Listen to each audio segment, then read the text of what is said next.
Welcome to MMC news.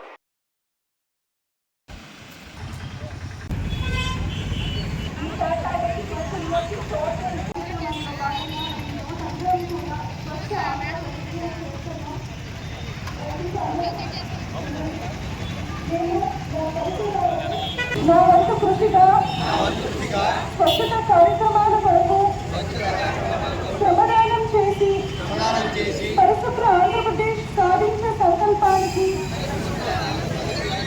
కట్టుబడి ఉంటానని ఈరోజు పరిశుభ్రత గురించి నేను వేసిన ఈ ముందడుగు ఆంధ్రప్రదేశ్ రాష్ట్రాన్ని శుభ్రపరచడంలో సహాయం చేస్తుందని నమ్ముతూ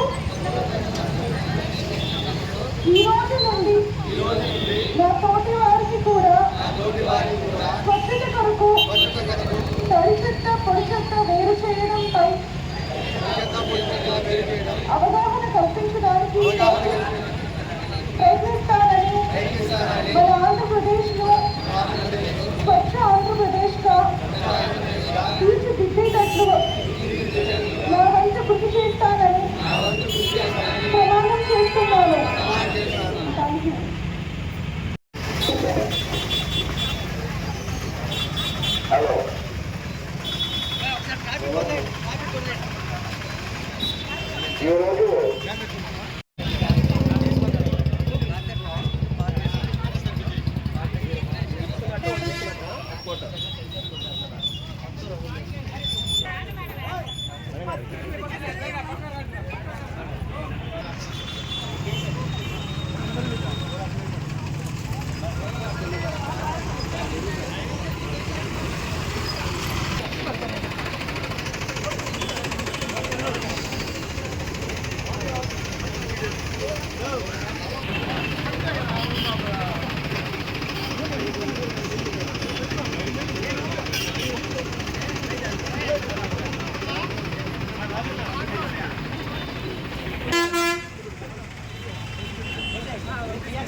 మీరు ఏం కూడా చెప్పండి.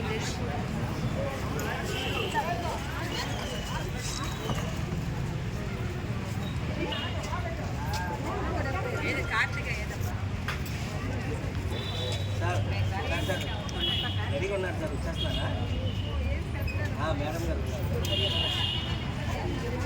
ఓకే సార్, సిఏ గారు వస్తారు.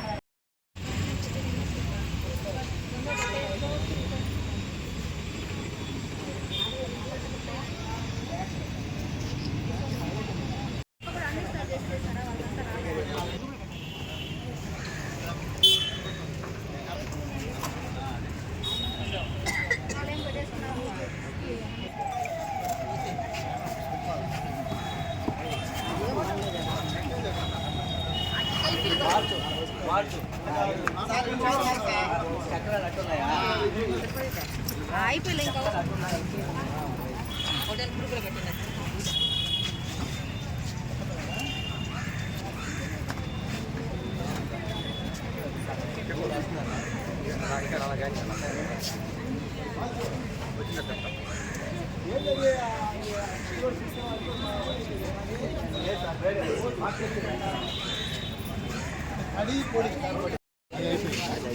అంటే ఒక నెల రేపు నెల ఏమిస్తారు? వాయిస్ తీయబాక.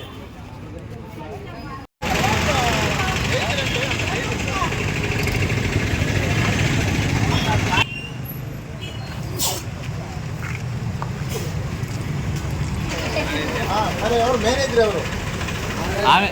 ఆయన వేసే చెత్త అంతా కూడా ఒక దగ్గర డంపులో అంటే ఒక డబ్బా పెట్టుకుని వేస్తే బాగుంటుంది.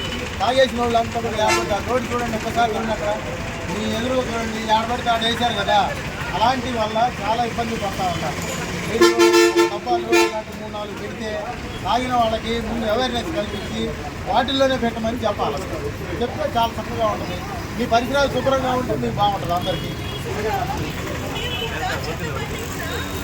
విడివిడిగానే తీసుకుంటున్నారు. మీరు విడివిడిగానే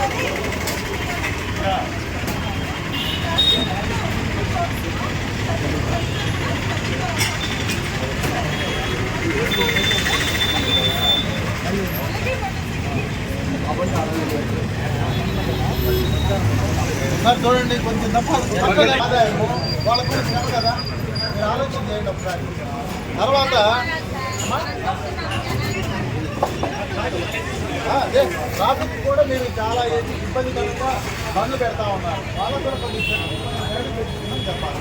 ఇబ్బంది ట్రాఫిక్ కూడా చాలా ప్రతిరోజు మనం చెప్పలేము కదా, మీరు కూడా ఉంటారు కాబట్టి దీన్నే చేస్తున్నారు. అది 10 నిమిషాలు చాలా అరగంటకు ఒకసారి మీరు చెప్తే ఇంకా బాగుంటుంది కదా. డబ్బులు ఆదాయం వస్తుంది, లాభం మీరు. పని మాది, శ్రమ మాది అన్నట్టు మున్సిపాలిటీ వాళ్ళు పాపం ఎక్కువాలంటే కష్టం కదా, ఆలోచించండి.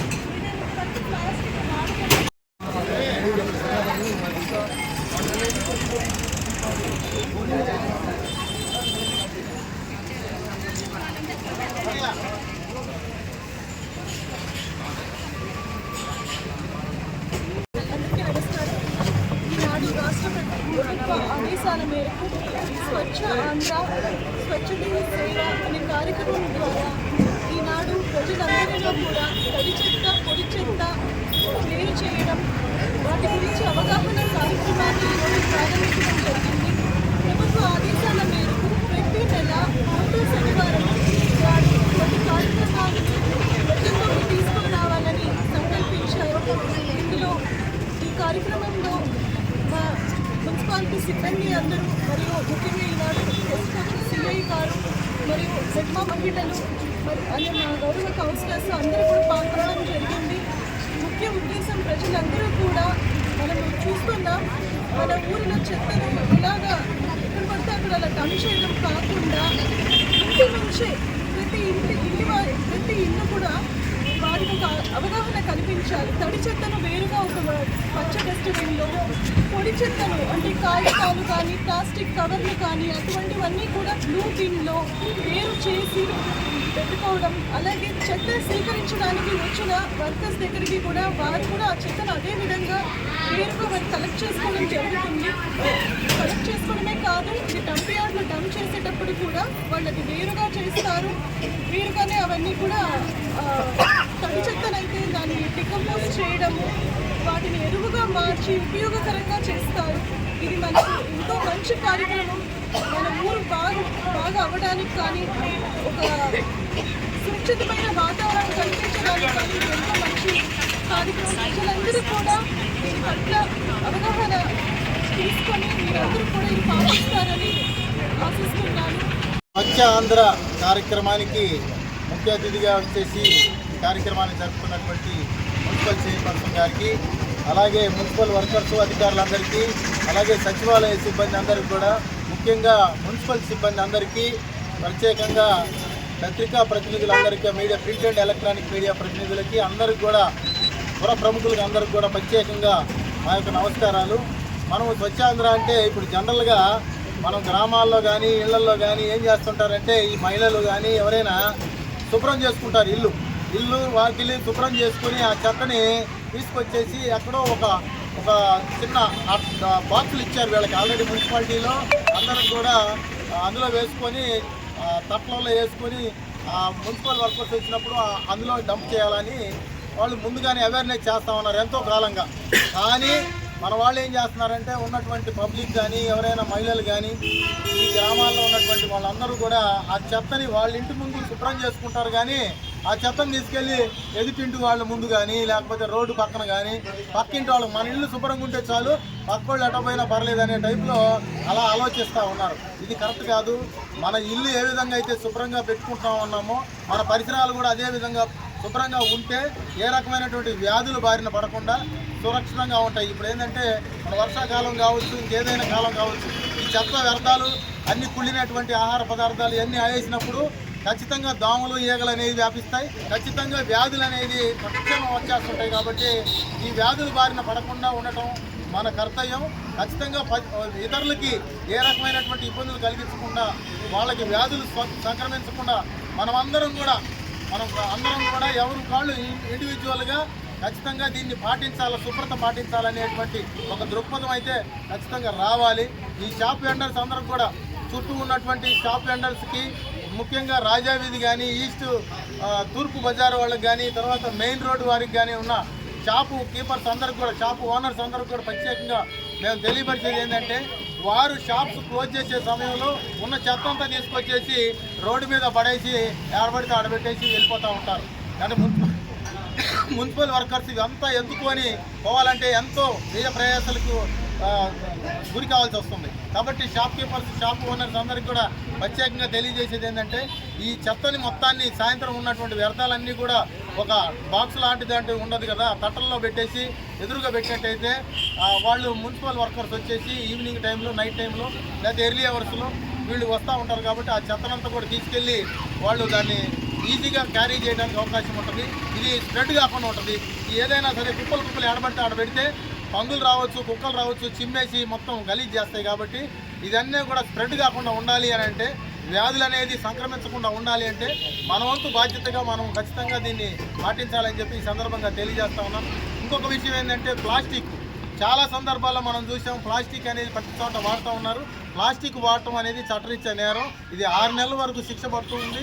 అలాగే దీని మీద ఫైన్ కూడా ఉంటుంది. 10,000 20,000 వరకు కూడా దీన్ని ఫైన్ ఇంపోజ్ చేయడానికి ఆస్కారం ఉంటుంది. కాబట్టి మనము ఈ ప్లాస్టిక్ అనేది భూమిలో కరిగిపోదు. కొన్ని వందల వేల సంవత్సరాల పాటు ఈ ప్లాస్టిక్ భూమిలో కరిగిపోకుండా అలాగే ఉంటుంది.